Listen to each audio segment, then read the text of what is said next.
Khan sir अक्सर अपनी class में बच्चों को बड़े बड़े पंगे सुलझाना सिखाते हैं, लेकिन इस बार खान सर खुद एक ऐसे चक्रव्यूह में फंस गए हैं जहां से निकलना उनके लिए भी नॉन सिलेबस सवाल जैसा हो गया है। जी हां, पटना के मशहूर शिक्षक खान सर यानी कि फैसल खान की मुश्किलें कम होने का नाम नहीं ले रही। एक तरफ पुलिस हाथ में हथकड़ी लिए सिविल कोर्ट में उनका इंतजार कर रही है, तो दूसरी तरफ फायर ब्रिगेड वाले कोचिंग पर ताला लगाने की चेतावनी दे रहे हैं। दरअसल बीती 2 जून से खान सर के पटना वाले कोचिंग के बाहर अचानक से हंगामा हुआ, पत्थरबाजी होती है और धाएं धाएं गोलियां चलने लगी। शुरुआत में दावा किया गया कि किसी दुश्मन यानी विरोधी कोचिंग वालों ने ही हमला किया है, लेकिन ट्विस्ट तो तब आया जब पुलिस ने वीडियो खंगाला। वीडियो में दिखा कि गोली चलाने वाले कोई और नहीं बल्कि खुद खान सर के ही सुरक्षा गार्ड थे। पुलिस ने दोनों गार्ड से जब सख्ती से पूछताछ की तो गार्ड्स ने सारा ठिकरा खान सर पर फोड़ दिया। उन्होंने कहा, हमको तो खान सर ने ही निर्देश दिया था।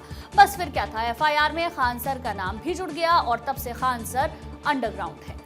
और कल तो पटना की अदालत में पूरा सस्पेंस बना था। पुलिस इस ताक में बैठी थी कि खान सर आएंगे, सरेंडर करेंगे तो उन्हें गिरफ्तार कर लेंगे, लेकिन खान सर भी गुरु निकले, वो कोर्ट गए ही नहीं। अब उनके वकील अरविंद कुमार महुआर ने साफ साफ कह दिया है कि भाई खान सर सरेंडर नहीं करने वाले हैं। उन्होंने साफ कहा कि सरेंडर का सवाल पैदा नहीं होता। वकील साहब का दावा है कि खान सर ने खुद बंदूक चलाकर किसी पर हमला तो किया नहीं, हथियार लाइसेंसी था, इसीलिए अगले वर्किंग डे पर वो सीधे अग्रिम जमानत यानी कि एंटीसिपेटरी बेल के लिए अपनी अर्जी दाखिल करेंगे।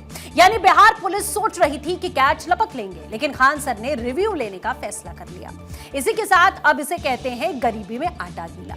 खान सर पुलिस और कोर्ट के चक्करों में उलझे ही थे कि पीछे से बिहार अग्निशमन सेवा यानी फायर ब्रिगेड की एंट्री हो जाती है। मुजफ्फरपुर के अस्पताल में हुए दर्दनाक अग्निकांड के बाद में प्रशासन पूरी तरह टाइट है। जब अधिकारियों ने खान सर के केजीएस कोचिंग सेंटर का सर्वे किया तो वहां फायर सेफ्टी के नियमों में भारी कमियां मिल चुकी हैं। डीआईजी मनोज कुमार ने साफ अल्टीमेटम दिया कि कमियां जल्द दूर करो खान सर, वरना जिला अग्निशमन अधिकारी आपकी कोचिंग को सील करेंगे। यानी अब खान सर को कानून की आग बुझाने के साथ साथ कोचिंग की फायर सेफ्टी भी दुरुस्त करने की जरूरत है। तो कुल मिलाकर बात यह है कि खान सर के सितारे इस समय थोड़े गर्दिश में चल रहे हैं। जो खान सर दूसरों की क्लास लेते थे, इस वक्त उनकी क्लास वक्त ले रहा है। अब देखना दिलचस्प होगा कि कोर्ट से उन्हें अग्रिम जमानत मिलती है या फिर पटना पुलिस उन्हें अपनी स्पेशल क्लास में ले जाती है। आगे क्या हो सकता है, इसके लिए हमारे सहयोगी भी जुड़ेंगे, उनसे हम बातचीत करेंगे, जानने और समझने की कोशिश करेंगे कि आखिरकार इस समय क्या स्थिति बनी हुई है। कल कोर्ट की तस्वीरें आपने देखी थी, पूरे दिन किस तरीके की हलचल रही। ऐसा रहा कि अब खान सर आएंगे, अब सरेंडर करेंगे, लेकिन शाम तक जो वकील का स्टेटमेंट है वो सामने आता है और वकील की ओर से साफ कहा जाता है कि खान सर किसी भी प्रकार का कोई सरेंडर जैसी कोई मंशा उनकी नहीं है, बल्कि वो एंटीसिपेटरी बेल दाखिल करने वाले हैं, वो अगले वर्किंग डे पर, क्योंकि बीच में सैटरडे संडे पड़ा और कल ही शाम तक ही कोर्ट का संचालन होना था। लेकिन आप देखिए अब सोमवार को क्या कुछ होता है ये देखना होगा। राजीव कमल सहयोगी हमारे साथ में जुड़ चुके हैं। राजीव, पूरा दिन कल यही असमंजस था, आप भी कोर्ट में ही मौजूद थे कि खान सर कभी भी उनकी एंट्री होने वाली है, सरेंडर कर देंगे, उसके बाद गिरफ्तारी हो जाएगी, लेकिन कुछ ऐसा हुआ नहीं। एकदम फिल्मी स्टाइल का पूरा दिन रहा कल। लेकिन अब सोमवार को लेकर के अपडेट है, क्या कुछ आगे खान सर कदम उठा सकते हैं?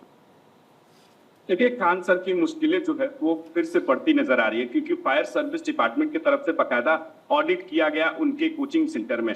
कोचिंग सेंटर में ऑडिट करने के बाद उनके कई खामियां पाई गई हैं और खामियों के चलते जो डीआईजी हैं फायर ब्रिगेड के, उन्होंने कह दिया है कि अगर वो सेफ्टी जो होता है नॉर्म्स अगर वो पूरा नहीं करते हैं, 15 दिनों का उनको मोहलत दिया गया है और कहा गया है कि अगर वो पूरा नहीं करते हैं तो उनकी कोचिंग सेंटर सील हो सकती है। तो एक मुसीबत और हो गई।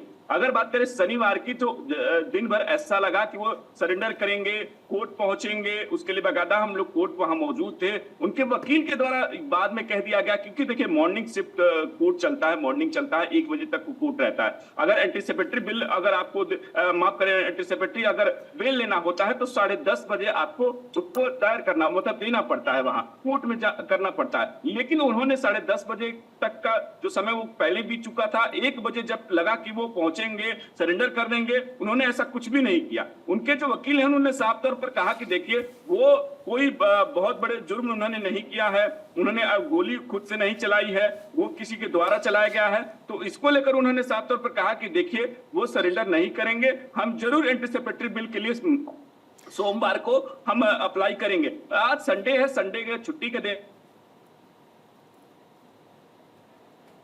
बिल्कुल राजीव, आपसे दोबारा से जुड़ने की कोशिश करेंगे। बहरहाल देखिए, इस पूरे मामले में आगे क्या कुछ होगा कल के दिन ये देखना होगा, लेकिन फिलहाल खान सर की मुश्किलें कम होती हुई यहाँ पर नजर नहीं आ रही है। ये पूरा मामला लगातार बढ़ता जा रहा है, वकील की तरफ से अपनी बातें कही जा रही है, लेकिन इन सब के बीच में खान सर मुश्किल में पड़े हुए हैं। बिल्कुल, और मुश्किलें लग रहा है इनकी बढ़ने वाली हैं, क्योंकि अब अग्निशमन विभाग की भी एंट्री हो चुकी है। देखिए, जिस तरीके का अग्निकांड दिल्ली में हुआ, उसके बाद आपने देखा बिहार में हुआ, उसके बाद से ही फायर सेफ्टी को लेकर, और कोचिंग सेंटर्स तो ऐसे रहे हैं जहां हमेशा से आग लगती रही है और इस तरीके के हादसे होते रहे हैं। और अब खान सर कहीं ना कहीं इस मामले में भी फंसते हुए दिखाई दे रहे हैं, लेकिन अब सीधे देखना होगा कि अगला कदम क्या होगा, कैसे इस चक्रव्यूह से अपने आप को बाहर निकालते हैं।